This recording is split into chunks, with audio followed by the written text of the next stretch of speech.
9 नवंबर है और दिन बुधवार का है। देर रात हो रहा है। कुछ देर के बाद गुरुवार का दिन आ जाएगा और तारीख बदल जाएगी। तारीख हो जाएगी 10 नवंबर। खबर बिहार पुलिस के लिए है, बिहार पुलिस कर्मियों के लिए। आखिर किसके सर पर होगा पुलिस मुख्यालय का ताज?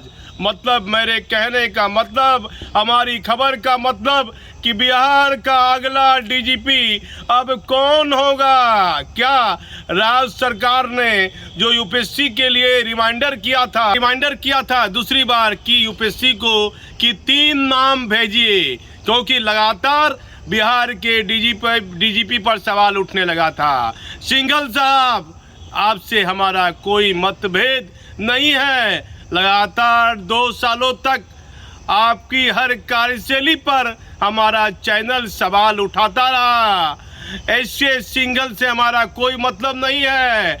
जो डीजीपी का पद है उस पद पर मैंने सवाल उठाया। उस पद पर आपकी पोस्टिंग थी। कुछ बड़े बड़े आईपीएस अधिकारी बताते हैं सिंघल साहब बड़ा नाराज चलते हैं। सिंघल साहब, आप रिटायर कर जाइएगा। 19 दिसंबर को मैं फिर कोशिश करूंगा, बिहार की जनता को आपका इंटरव्यू दिखाऊंगा कि आप क्या कहते हैं रिटायरमेंट के बाद। और आपसे कई महत्वपूर्ण सवाल हमारे रहेंगे। भले आप इंटरव्यू दीजिए या ना दीजिए, ये आपकी खुद की इच्छा है, लेकिन मैं पटना में आपका इंटरव्यू लेने के लिए पटना जरूर आऊँगा। मेरी सबसे अहम खबर है कि अब बिहार का अगला डीजीपी कौन होगा? क्या यूपीएससी ने राज्य सरकार को 3 नाम भेज दिए हैं? बताया जाता है, सूत्रों के हवाले से खबर है, केंद्र प्रतिनियुक्ति पर तैनात एक डीजी रैंक के अधिकारी ने अपनी सहमति दे दी है। वह चाहते हैं कि वह बिहार राज्य के मुखिया के पद पर, डीजीपी के पद पर वह रहे, लेकिन 3 नाम आने के बाद सब पूरा मामला बिहार के मुख्यमंत्री नीतीश कुमार के हाथ में रहेगा। जो बिहार के मुख्यमंत्री नीतीश कुमार चाहेंगे वही बिहार पुलिस मुख्यालय का मुखिया होगा। लगातार नटवर लाल का मामला हो या एक एडीजी के एसीआर खराब करने का मामला हो, कई महत्वपूर्ण मामले में, घटना में बिहार के डीजीपी एसके सिंघल लगातार कहीं न कहीं सवालों के घेरे में रहे। और अब इनका एक एक दिन रिटायरमेंट का बड़ा कीमती है। किस तरह की कार्यशैली रहती है, क्या क्या काम ये पुलिस विभाग के लिए करते हैं। सिंघल साहब, बिहार में एक से एक डीजीपी रहे, लेकिन ये अंतिम समय आपका एक एक दिन है। इस समय पुलिस कर्मियों के लिए कुछ बेहतर कार्य आप करके जाइए। इससे पहले डीजीपी के एक आदेश को राज्य सरकार को भेजकर, और डीजीपी का वह आदेश, पूर्व डीजीपी का आदेश वह रद्द हो गया था। पुलिस कर्मी की पोस्टिंग 60 किलोमीटर पूरे बिहार में जितने भी आसपास जिले हैं कि पुलिस कर्मी को पारिवारिक कोई दिक्कत हो, कोई प्रकार की पारिवारिक समस्या आती है, तो बिहार के पुलिस कर्मी को 60 किलोमीटर के रेंज में ही उसकी पोस्टिंग हो, जिससे कि वह अपने परिवार की देखभाल और उनकी समस्या का समाधान भी निकाल सके। बिहार पुलिस के पूर्व डीजीपी ने इस आदेश को माना था। एडीजी विधि व्यवस्था थे अमित कुमार, उन्होंने अनुमोदन भी किया था, राज्य सरकार को भी भेजा था, लेकिन 60 किलोमीटर वाले दायरे के मामले में ये मामला ठंडे बस्ते में पड़ा हुआ है।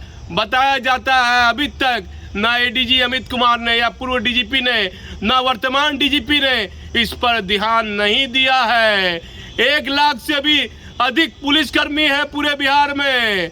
सिंघल साहब, मैं अपने चैनल के माध्यम से कहूँगा, अपने रहते हुए क्या वह आदेश राज्य सरकार पास करे या ना करे, एक 60 किलोमीटर के अंदर में पुलिस कर्मी की, सिपाही की पोस्टिंग हो, ऐसा आदेश आपके द्वारा निकलना चाहिए जो पुलिस कर्मियों के हित में रहेगा। सिपाही से ऊपर यदि प्रमोशन हो जाता है, हवलदार हो जाता है, जमादार रहता है तो उसकी पोस्टिंग 60 किलोमीटर के अंदर नहीं होनी चाहिए।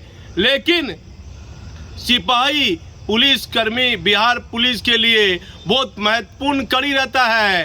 कहीं रात में गश्ती करना हो, अपराधी को पकड़ना हो तो सिपाही सबसे आगे रहता है। तो जब से सिपाही योगदान देता है और जब तक उसका प्रमोशन नहीं होता है, मान लीजिए कि पूरी नौकरी काल तक के लिए नहीं, लेकिन जब तक वह सिपाही है, जमादार नहीं हुआ है, उसका प्रमोशन नहीं हुआ है, जब तक के लिए 60 किलोमीटर के एरिया तक उसकी पोस्टिंग होने से पारिवारिक समस्याओं का जो लोड हर पुलिसकर्मी पर पड़ता है वह कम पड़ेगा और पारिवारिक समस्याओं का निवारण पुलिसकर्मी बेहतर तरीके से कर सकेंगे। आप डीजीपी साहब, सिंघल साहब, ये मालूम कीजिए, क्या अभी तक वर्दी भत्ता क्या पूरे बिहार में पुलिसकर्मी को मिल चुका है? क्या वर्दी भत्ता का पैसा रुका हुआ है? कहाँ कहाँ पूरे बिहार में पुलिसकर्मी को पुलिस लाइन में नहाने की पानी की दिक्कत है, बाथरूम की दिक्कत है, रहने की दिक्कत है। क्योंकि आप बिहार के पुलिसकर्मियों के हित के लिए क्या काम किया, पुलिसकर्मी के कल्याण के लिए क्या काम किया, ये सवाल एक एक सिपाही, आप भले कोई आपको नहीं कहेगा, डीजीपी है, आईजी है, एसपी है, जानता है कार्रवाई हो जाएगी, सस्पेंड हो जाएगा, लेकिन उसके घर में पर्दे के पीछे हर सिपाही ये बात जरूर करेगा कि पहले का डीजीपी भी इस तरह था और ये डीजीपी भी इसी तरह का है। पुलिसकर्मी के कल्याणकारी योजना वाला काम बिहार के डीजीपी एसके सिंघल ने किया या नहीं किया। सवाल उठेगा कि अब बिहार का अगला डीजीपी कौन होगा। ये तो बिहार के मुख्यमंत्री नीतीश कुमार ही मोहर मारेंगे, लेकिन चर्चा है अभी तक इस मामले की कोई अधिकारी पुष्टि नहीं है। बताया जाता है 3 नाम यूपीएससी ने भेज दिए हैं। यूपी सरकार ने रिमाइंडर किया था और बताया जाता है, क्योंकि ये खबर की पुष्टि नहीं है, चर्चा हो रही है कि यूपीएससी ने बिहार के डीजीपी के लिए जो 3 नाम भेजना है वह यूपीएससी ने भेज दिए हैं। लेकिन हमारा चैनल इस खबर की पुष्टि नहीं करता है, लेकिन जो चर्चाएं हैं वह मैं बता रहा हूं कि अब बिहार का अगला डीजीपी कौन होगा। क्या सिंघल साहब पंजाब के रहने वाले हैं, माता पिता दोनों शिक्षित थे, दोनों टीचर थे, दोनों ने लोगों को पढ़ाया। एक सिंघल साहब एक प्रतिष्ठित फैमिली से आते हैं और पंजाब के रहने वाले हैं। क्या सिंघल साहब पुलिसकर्मी के लिए कोई कल्याणकारी योजना करते हैं अपने बचे हुए दिन में, या फिर हर डीजीपी की तरह जो काम सरकार ने दिया वह करते रहे और सवालों के घेरे में रिटायर कर गए? क्या अब ये देखना है 19 दिसंबर को एसके सिंघल मतलब संजीव कुमार सिंघल रिटायर कर जाएंगे और बिहार का अगला डीजीपी वो जो आने वाला है वो नया होगा। और कौन होगा? क्या कड़क होगा, क्या पंजाब का होगा, या कोई सरदार जी होगा? कौन होगा ये बता पाना अभी कठिन है, लेकिन चर्चाएं बहुत गर्म है। मैं भागलपुर से दीपक नौरंगी।